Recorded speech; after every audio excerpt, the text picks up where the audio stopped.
Credit card debt can feel like a weight you carry every day. It sits in your calendar as reminders to pay, and it never seems to disappear on its own. This video breaks down a specific actionable strategy to pay off debt fast, not by miracles, but by disciplined steps you can start today. We'll walk through a 90-day sprint you can actually finish. This is video number 165 in our series on practical money moves. You'll learn how to map your real cash flow, pick a payoff target, and use small changes to create big results. You'll also see how to stop new debt from creeping in and how to keep the plan alive when life gets busy. First, a quick reality check. Debt grows when you don't act, but it shrinks the moment you direct money toward it.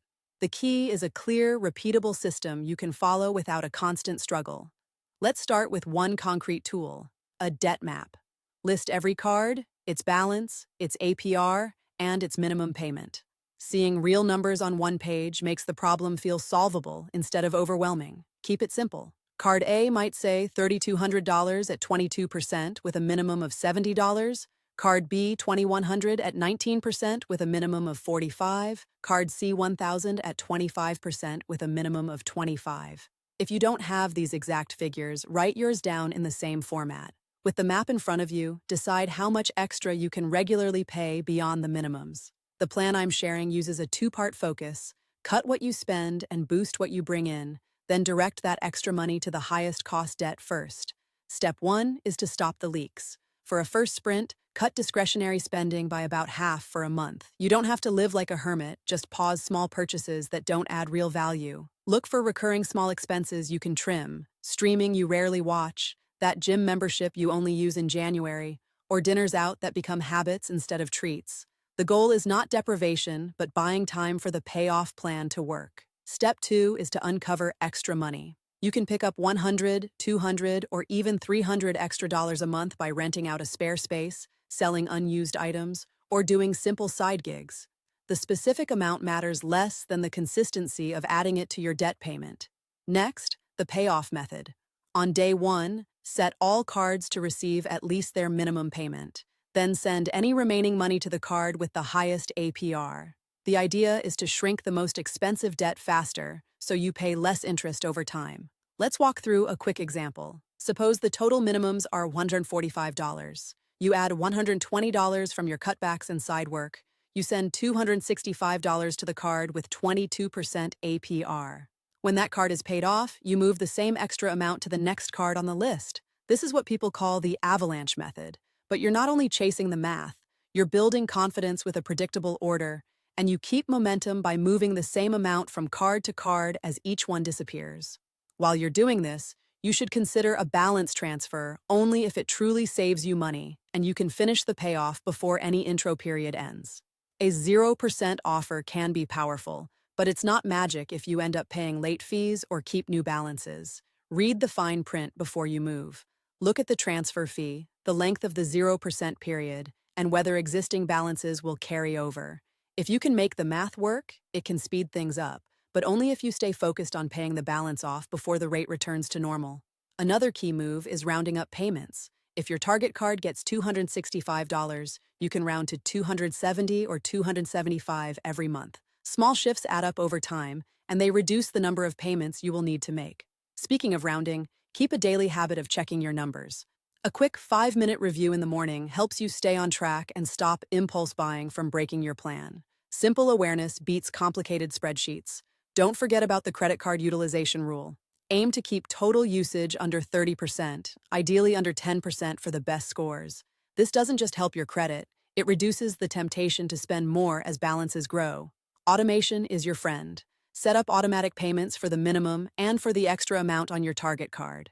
If you prefer, you can automate a weekly transfer to the debt payoff fund so money lands where you want it, even if life gets busy. Windfalls deserve a home in this plan. A tax refund, a work bonus, or money from selling something can quickly speed up payoff. Decide in advance that windfalls always go to debt first, then to savings or investments after you're out of the red. Build a simple emergency fund as you go, but keep it modest at first. A cushion of $500 to $1,000 is enough to cover minor emergencies without sending you back into debt. Once debt is under control, you can grow that fund further. You'll also want a mindset shift. Treat debt as a project with a deadline, not a symbol of grown-up life you must endure forever. When you think of it as a short sprint, the plan feels doable rather than grim.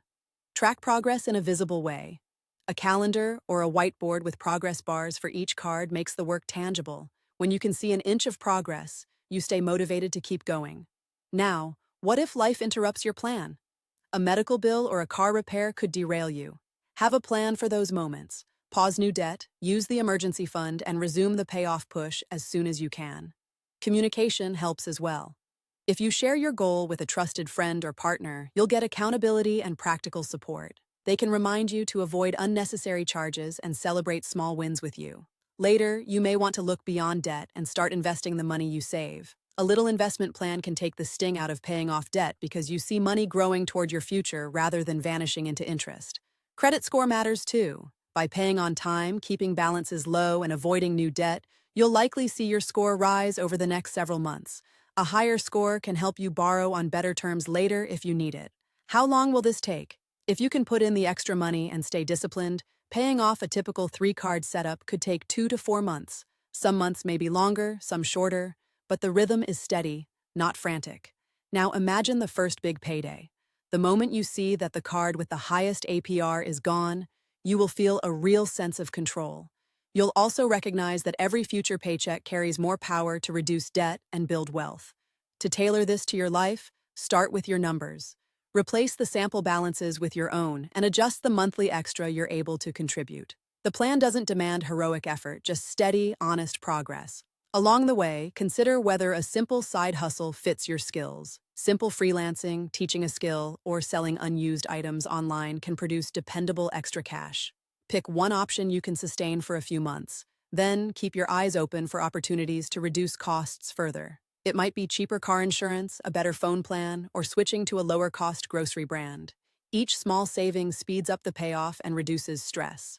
All of this needs a real deadline. Set a target date for the payoff and mark it on your calendar. A clear deadline makes the plan urgent, but not panicked, and it gives you a finish line to celebrate. At the end, you'll find a new habit. You pay attention to money without drama. You'll know where every dollar goes, you'll avoid debt traps, and you'll have extra cash to invest or save. You'll build discipline that helps with bigger goals too. If you found this approach useful, try it this week. Start with a simple debt map and a small extra payment to the highest APR card. See how the numbers move and adjust from there. Thanks for watching. If you want more practical money tips that aren't flashy, hit like, subscribe, and comment.